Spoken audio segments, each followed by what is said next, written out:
السلام عليكم ورحمة الله وبركاته. يعني لو اتكلمنا عن الفيتامينات المطلوبة للطفل في السن الصغير قبل سنة، هل المفروض ان انا ادي الطفل فيتامينات قبل سنة؟ في كام حاجة كده اسمها جرعات وقائية من بعض الفيتامينات. طبعا ده باستثناء لو الطفل عنده مشكلة معينة او عنده نقص معين في بعض الفيتامينات عن طريق تحاليل او عن طريق فحص من الطبيب، فده بيتطلب حاجات تانية. اول فيتامين واهم فيتامين وده بنستخدمه يا جماعه من اليوم الاول من الولاده اللي هو فيتامين د. بالمناسبه فيتامين د مش بس مطلوب لنمو العظم، لا ده فيتامين د للتسنين السليم، فيتامين د بيقوي المناعه، فيتامين د مطلوب للمحافظه على الوزن المثالي، للنمو المثالي سواء نمو ذهني وعقلي سواء نمو جسدي. كمان فيتامين د بيقوي المناعه وبيمنع امراض كتير جدا. فاحنا عندنا استخدامات فيتامين د في الجسم كتيره جدا. طيب فيتامين د اصلا الغير نشط او فيتامين د معانا مصدره الاساسي هو ان الشمس على جلد الطفل ممكن تعوض نسبه فيتامين د. احنا طبعا عشان الطفل ما بيتعرضش للشمس كتير فبنديله الجرعه الوقائيه من فيتامين د. الجرعه الوقائيه قد ايه؟ من سن يوم لحد سنه 400 ل 600 وحده دوليه.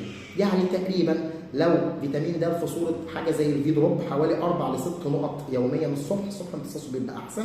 او في حاجات اخرى غير في دروب زي مثلا اوسيلور دي ممكن ناخد القطره بتاعته، زي السري دروب 400، زي الدي فيتون دي، حاجات كتير جدا وشركات كتير وكلهم حاجات كويسه. اسالي الطبيب بتاعك عن الجرعه المناسبه من النوع اللي موجود. طيب في حاجات تانية ممكن الطفل ياخدها غير فيتامين د.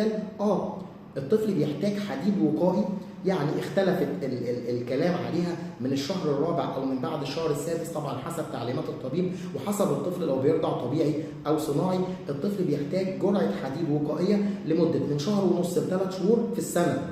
ده حاجه اسمها وقايه طبعا، الا لو عنده انيميا عن طريق التحليل او عن طريق الفحص بتاع الطبيب عشان احافظ على الطفل ما يحصلوش انيميا. طب زي ايه مثلا؟ من اشهر الحاجات اللي موجوده في السوق نقط الهيدروفيرين او الكافيدا او الانريتش. كل الحاجات دي ممكن اخد ربع قطاره بشكل يومي. طبعا ما ننساش ان الحديد ممكن يعمل لون اسود في الحمام بتاع الطفل، ده لون الحديد. احيانا عند بعض الاطفال ممكن يعمل اضطرابات في الجهاز الهضمي، نرجع للطبيب بتاعنا.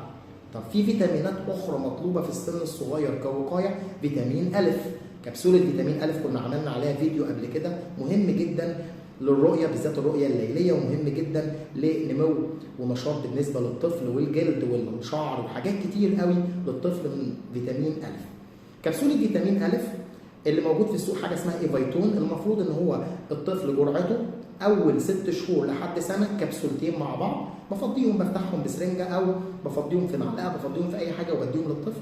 بعد كده من بعد سنة بياخد 4 كبسولات كل 6 شهور لحد 5 سنوات، ودي التوصيات الجديدة بتاعتنا. باقي الفيتامينات بقى سواء كان زنك او اوميجا 3 او حاجات تانية في السن الصغير بتتكتب على حسب تعليمات الطبيب لو الطفل عنده نقص في حاجة معينة، وربنا يحفظ اولادنا من كل شر.